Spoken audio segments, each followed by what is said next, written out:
right, good morning everyone, and happy Sunday, and welcome to meteorological summer. Today is June the 1st, 2025, which means meteorological summer has kicked off and meteorological spring is now officially in the rearview mirror.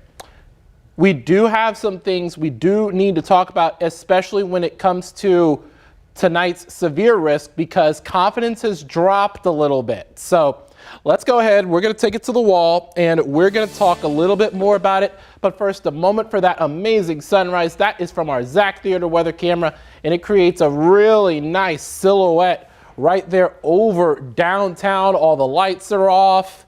You've got the sunshine in the background, just makes for a really beautiful backdrop to start your Sunday. Now, lower 70s for most of us. We do have upper 60s, and we are perfectly sunny right now, and that's going to be the case throughout the course of the day today. Allergens were low for the most part today. Mold was still medium, and we had alternaria show up. Now, let's get to the important part. We still have that 2 out of 5 slight risk for much of Wilco, including Georgetown. Round Rock, you're now kind of on the edge of that 2 out of 5 slight risk and that 1 out of 5 marginal risk, which is what most of the rest of the KVUE viewing area has.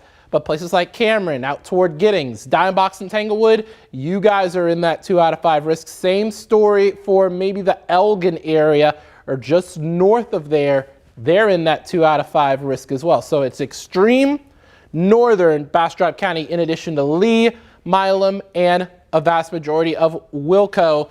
And yes, places like northeastern Burnett County, where we had that tornado a couple of weeks ago, they're in that 2 out of 5 risk as well. We're mostly looking at a hail producer though. The hail areas, looks like we have a hatched area now. It is for those same areas that have that 2 out of 5 slight risk. And that means that there is a 15% chance that we could have hail 2 inches diameter or larger within a given point. Winds, also around a 10% chance as well for a lot of the same areas that are in that 2 out of 5 slight risk. However, some exceptions do include a majority of Burnett County and good sections of Lee County and extreme northern Bastrop. But Milam County, you're the only county in Central Texas that solidly has a wind and hail threat for you guys. But I also want to say this. The models have really backed off on this. And here is a perfect example. This is as we head through 4 o'clock this afternoon. It's going to be mostly clear, mostly dry, should not affect your outdoor plans for the most part. It's not going to necessarily be until around 7:30 or 8 where we have that system move through. And right now, according to this particular model, which is usually very accurate, it's looking like just that one little cell right here. The National Weather Service, I don't think they're taking any chances because there's a model that's usually not as accurate that is showing more widespread thunderstorm activity moving through some of our northern zones. I'm not really confident in that particular model. I do think we have a little bit more in terms of capping inversion that's going to really keep a lot of these storms at bay. But one of them could get going and we still could have a very good hail and wind threat with that. Now, as we head through your Monday, we are going to be starting off mostly clear and mostly dry. And we're going to start off Tuesday mostly dry as well. But we've got another system coming in Tuesday night into Wednesday. What that's going to do is that's going to give us another chance for a few of those scattered storms. I have that pegged at a 40% chance, and I have a 30% chance to start your Wednesday before things clear out. And then we have another round possible as we head through the day on your Thursday before we heat up and dry out by the time we get to next weekend. So a very interesting next few days here. There are some things that obviously have changed, and a lot of that has to do with the model data really not cooperating with how our thinking was. So a lot of the model data really backed off on some of it. I'm not going to take any chances.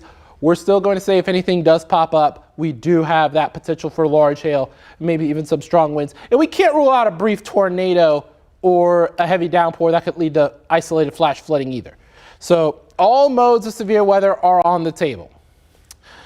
But what we're not going to say is that this is absolutely a certainty, because right now it doesn't sound like a certainty, because a lot of the models, we thought it could be a certainty that we could have some strong storms yesterday, but then those models really backed off and they trended backwards.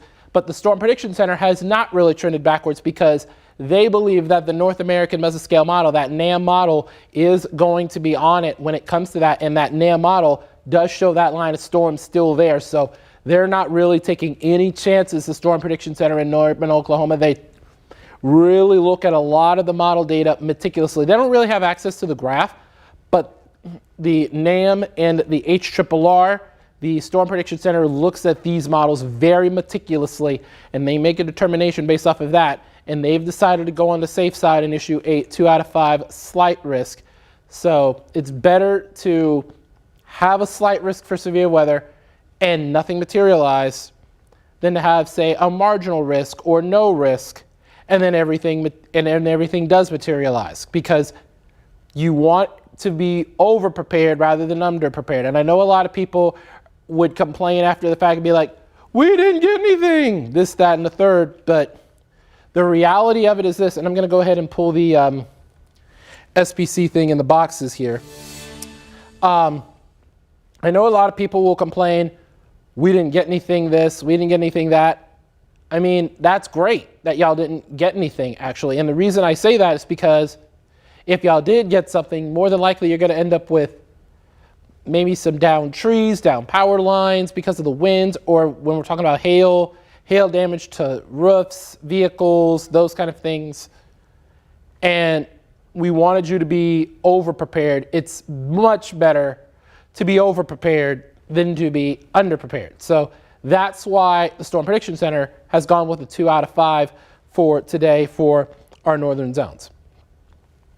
And with the history of hail that we've had here in Central Texas, even over the past couple of weeks, even over the past week, you could argue, with that effect of, with that illusion that that quantity of hail had over the over portions of the Austin area back on Wednesday, there was so much hail in terms of quantity that it kind of gave off that illusion of snow on the ground or freezing rain or sleet on the ground, but it actually was hail that was on the ground. So that had fallen. So we have that hatched area for hail. It's a 15% chance for those areas where we could have hail that's 2 inches diameter or larger.